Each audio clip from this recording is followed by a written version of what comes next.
Cuando Galdós llegó a Madrid en 1862 para estudiar Derecho, pronto se dio cuenta de que no era lo suyo.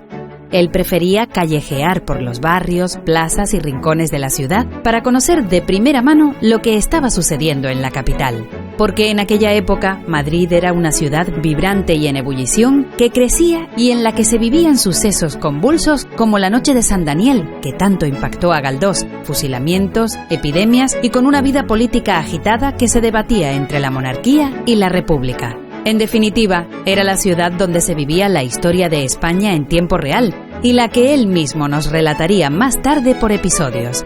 Y así, en este Madrid fascinante, Benito comenzó a escribir en periódicos, a ir al Museo del Prado, al Teatro Real y a frecuentar las tertulias literarias como la del Café Universal junto a algunos de sus amigos canarios. Pero él, que acabaría siendo el mejor novelista del siglo XIX, apenas intervenía en estos debates, en los que, como de costumbre, prefería escuchar y observar, y al igual que en el colegio, pasaba el rato dibujando caricaturas.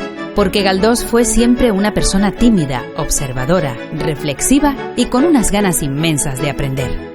Y por eso empezó a acudir al Ateneo, a frecuentar su biblioteca, a asistir a conferencias y a entablar amistad con reconocidas personalidades de la época como Clarín, Sorolla, Giner de los Ríos y, por supuesto, con Emilia Pardo Bazán, que acabaría siendo más que una colega literaria.